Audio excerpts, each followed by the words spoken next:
Okay, well, hello everybody. Thank you so much for having me today. My name is Ryan Berry. I'm the project director of Arizona Achieve, a statewide self-advocacy coalition under the Arc of Arizona. Today, I'm going to give you two slides that I use to talk about what self-advocacy is and what it does. And then I'll talk a little bit about how I got into this work, because self-advocacy is also something very much a part of my own life.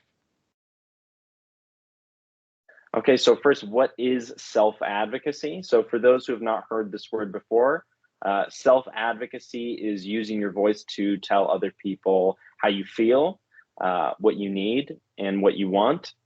And self-advocacy is something often taken for granted by many people because many people with disabilities, whether the disability is at birth or acquired later, are not usually encouraged by society to express their opinions and make their own choices.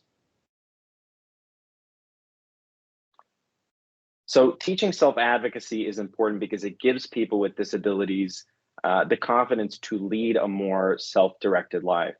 Self-advocacy teaches and empowers people with disabilities to tell their stories, find their values, solve problems, and become more involved in their communities. So for children or adults with disabilities, self-advocacy is immensely important for an individual's independence and things like their future education and employment. So who I am, so I came to be involved in the disability community as a self-advocate. When I was 8 years old, I was diagnosed with spastic diplegia, which is a type of cerebral palsy that causes muscle tightness and spasms in the legs. So for me, it caused me to walk differently than other people. So growing up, I dealt with the physical challenges of this, but I also felt the social stigma side as well. And the assumptions and stereotypes associated with disability was something that I heard from a lot of people around me, doctors, teachers, my friends, and even my parents. And these assumptions about what I could and could not do as a person with a disability were also something that I started to believe in myself. And for a long time, I held back from leading a self-directed life. However, I eventually chose to speak up and fight back against a lot of these assumptions of who I was and what I was capable of. Here on screen, this is a picture of me telling my story at my high school when I was about 17 years old. And at the time, I didn't realize that what I was doing was self-advocacy, but speaking up for myself, telling my story, and making my own decisions made a monumental impact on my life. And from that moment on, I knew that whatever I was going to do with my life, I was sure that it would be about self-advocacy. So after this, I studied and graduated from the Honors College at Arizona State. I got my bachelor's in political science. I've worked in politics and public policy at the state and national level for about the past 6 years. And this all culminated into helping start a self-advocacy group at my local ARC chapter in Tempe, and now I am the project director for the statewide self-advocacy coalition. So what is Arizona Achieve? So I had a video here about Arizona Achieve. It talks about some of our programs, but I can just go into that now. So we're a statewide self-advocacy coalition that, we span across Arizona. We help people with disabilities from all around the state advocate for themselves and guide them on their self-advocacy journey. We work with self-advocates as far north as Tuba City, Arizona, and as far south as Nogales. We have 3 different programs at Arizona Achieve. We have coalition meetings that we have on the first Friday of every month at 2 p.m. where we work on different disability issues. We work to build individual self-advocacy skills within our peer mentorship program, and we develop both basic and advanced self-advocacy skills in our leadership training sessions. And we conduct those all in person and on Zoom all around the state. So I mentioned our coalition meetings briefly and some of the disability issues that we work on. Here's some pictures from our peer mentorship program, and here's one from our self-advocacy training that we did in Kearney, Arizona. So anyways, yeah, so we work on different disability issues, but some of the general goals of our coalition revolve around disability awareness generally, affordable housing, assistive technology, and a big focus for us this year has been around transportation accessibility. Because for many of our coalition members, before we can even start talking about education and employment, sometimes physically getting there is the biggest obstacle. So transportation for us has been a huge focus, especially in rural areas. And on the issue of transportation, we have been working with a lot of self-advocates around the state, up on the Navajo Nation. We've been talking to state representatives, different stakeholders, regional planning agencies, and recently we traveled to Washington, D.C. to speak with the offices of some of our Arizona representatives and senators. So before I turn it over and maybe open it up to some questions, I wanted to quickly show some of the upcoming events that we have going on. We have a coalition meeting scheduled on Zoom for Friday, May 3rd at 2 p.m.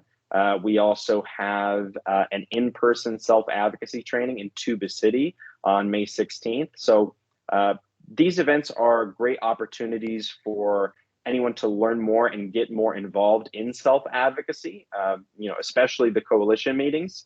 I encourage everyone to go and check out our website at azachieve-tempearc.org.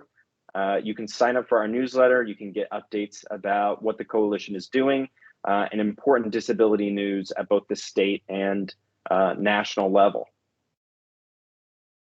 So that's it for me. Thank you. So I can open it up to any questions that anybody has. I have a question for you. Okay. Are the meetings for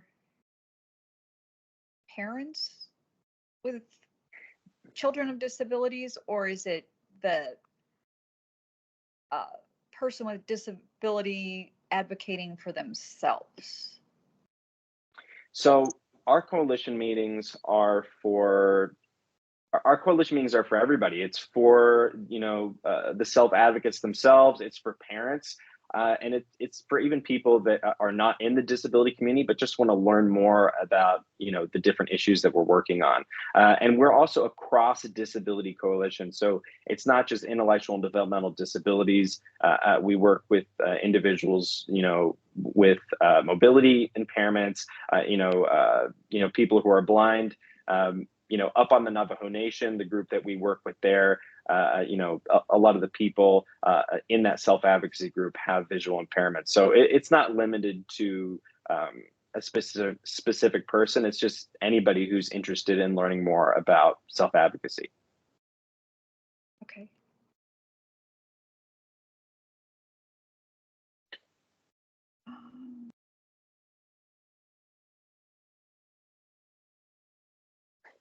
Do you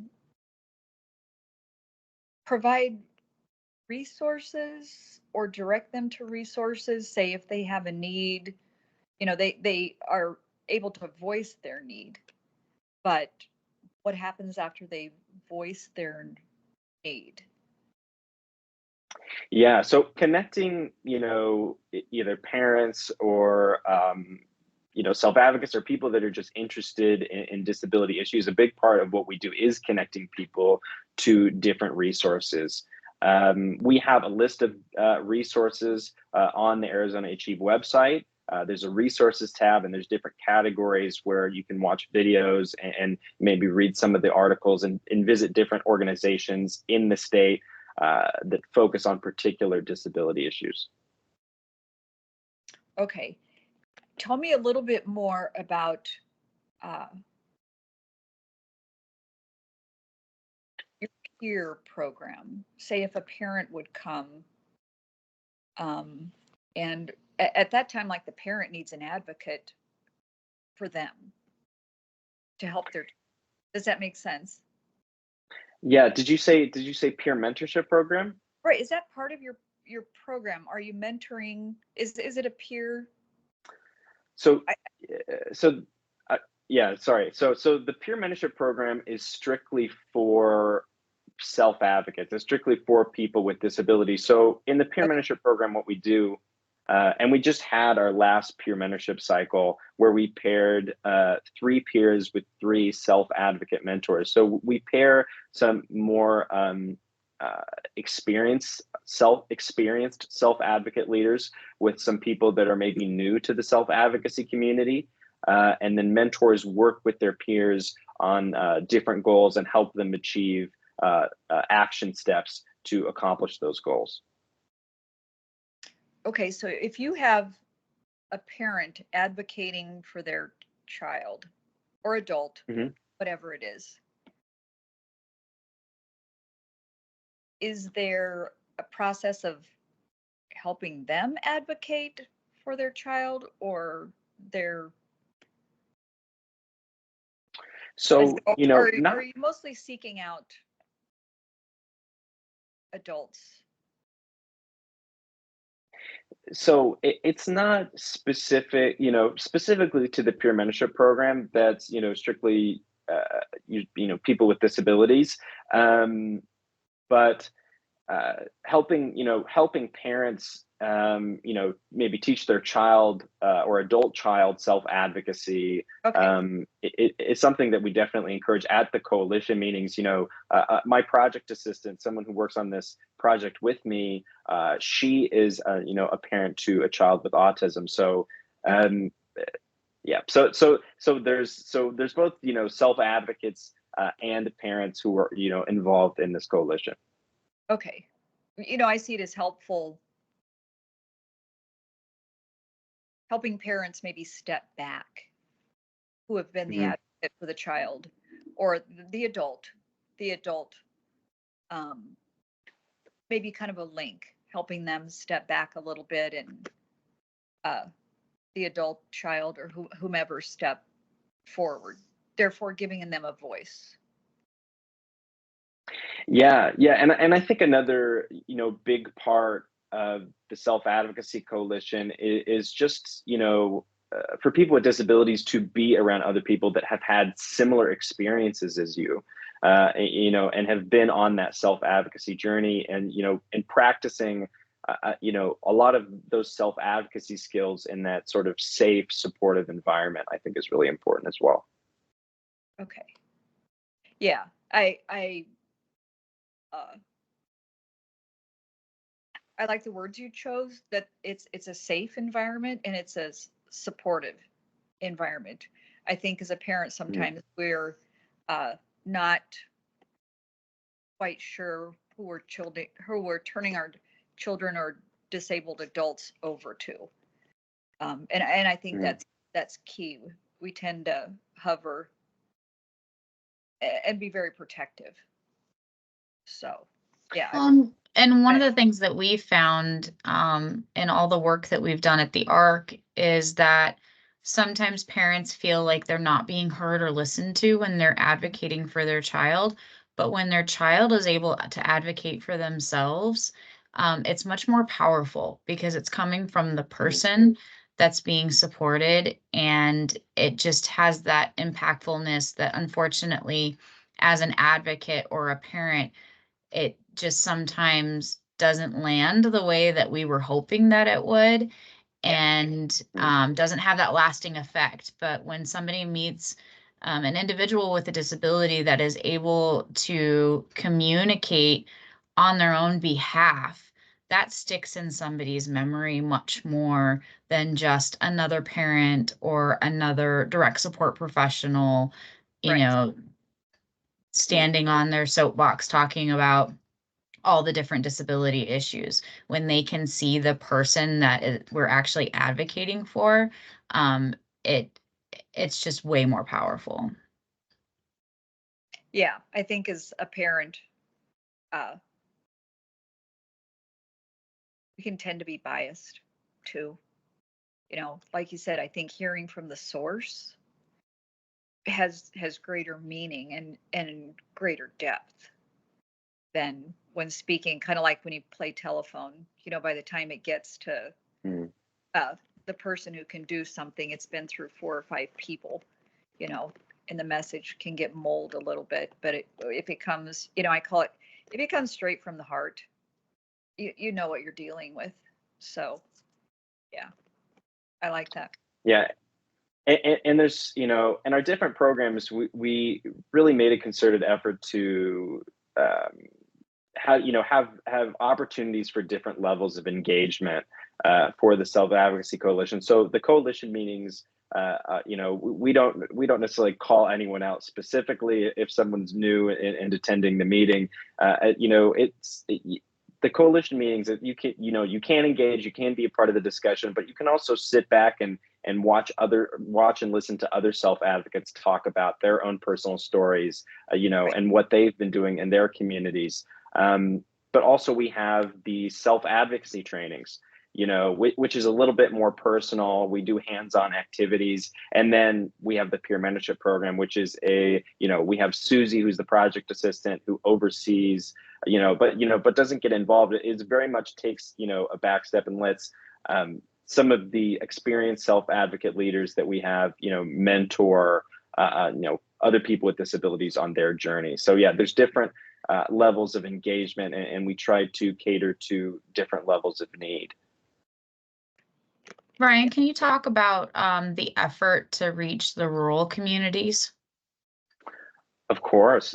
So that's a big focus for us, right now, especially, around the issue of transportation. So two of the self-advocacy groups that are part of our coalition, one is the Northern Arizona Tribal Disability Coalition. So, they're up in Tuba City, and we have another group that is, down in Nogales, Arizona at the Mariposa Community Health Center. But we also have members of our coalition that are all around the state, that are, in White River or in Yuma,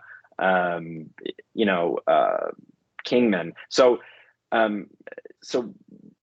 we do make a concerted effort to reach out to a lot of the disability organizations in these rural communities, try and discover if there's any, groups of people with disabilities that are advocating there, and we really bring them into the coalition. And again, for us, the issue of transportation has been really important. I mentioned, in the presentation that,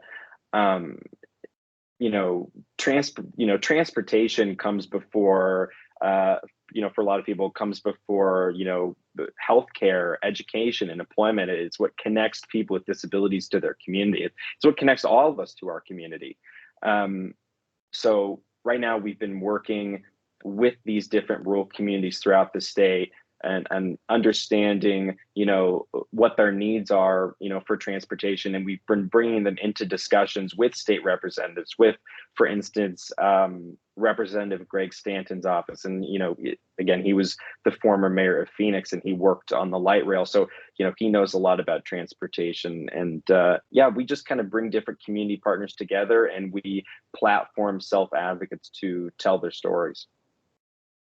So for parents that are looking for some additional resources, do you feel like the curriculum would be a good resource for them to use when that becomes available? Yeah, so we're only about probably a month or 2 months away from the entire written curriculum being finished. So it's going to be about 400 pages. But it is we've put a lot of work on it this year, and it's very comprehensive. Everything from, learning how to put together a life map, tell your personal stories, discover what your values are, and then sort of hands-on activities, that parents can use at home, with their child or adult child with a disability, to teach some of those basic self-advocacy skills. And then the curriculum, it also dives a little bit deeper into, more advanced skills like understanding the legislative process, testifying in committee, understanding, government policy, the appeals process there. So it's so, again, we put a lot of effort into the coalition of catering to different levels of need. and building up those basic self-advocacy skills, but also creating the opportunities for, self-advocacy leadership. That's great. And then can you talk about how it's going to be multifaceted with the videos that are going to be included with the curriculum? Yeah, of course. So once we get the written curriculum done, we're going to put it up on the Arizona Achieve website. It's at azachieve-tempearc.org. You could go and make an account now. But through the website, there's going to be a portal where you can have access to the written curriculum, all the activities, but a lot of the topics that are discussed in the curriculum, we're adapting those into, 5-10 minute videos, talking about these different self-advocacy topics. And we're going to make sure that these are accessible in ASL, and we're also working on doing Spanish translation for those videos. Those videos might not be ready for a couple more months. We want to get, we're going to probably we're looking at October to put a lot of those videos on the website, but the written curriculum should be up on the website probably by July. That's great. So let's say a parent right now has a child who is attending a day program, and they would like that day program to take advantage of using the curriculum. Are they going to be able to share that with them?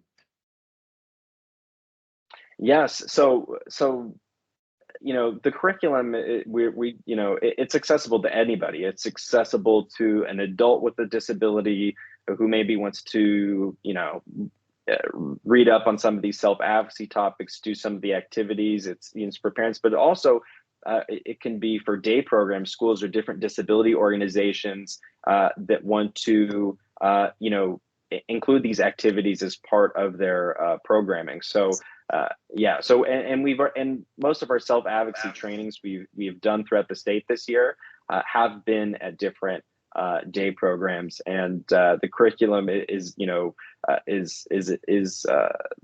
crafted and adapted with that in mind. Does anyone else have any questions for Ryan while we have him? Yeah, you know what? I have one more question. A lot of information, a lot of good information. If you have a parent who watches this and goes, what do I do now? What's my first step? What would you tell them? So I would simply say, I think the first step is that self-advocacy really starts at home. I would just be mindful. I'd allow your child or adult child to express their preferences as much as possible, whether that's choosing what to wear or what to eat, because someone getting into the habit of making small everyday choices, it will gradually build into a more self-directed life. And also helping your child understand their rights, understanding their IEP, their right to accommodations, trying to include your child or adult child more into these choices and conversations is very important to their self-advocacy. Okay, I love that answer. I mean, it starts at home, Yeah. Beautiful. Like that. Thank you.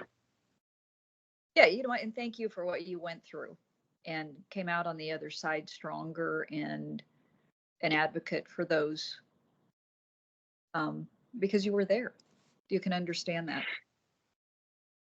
Yeah, and a lot of what I mean, and again, it's combining kind of the different political and public policy knowledge. I've worked on different political campaigns, and I've helped with different issues, at the national level as well.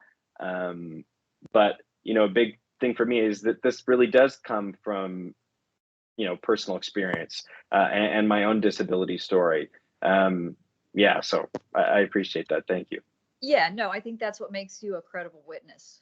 I mean, because we can all get up and speak on something, but I think your experience speaks for itself. So thank you. Thank you. Yeah, thank you for the great questions, Christine. Jasmine, did you have any questions? No, I think for me, it's just like a lot like of taking in and processing right now, but I thought it was very like informative. Awesome. Thank you. Very good. All right. Well, thank you everybody for participating today, and we will keep you updated on when our next parent family support group meeting will be, and we will have another guest speaker at that time. Thank you, Ryan, so much for joining us today and sharing your wealth of information with us. Thank you, Ryan. Thank you. Thank you. Thank you, everybody. Have a great day.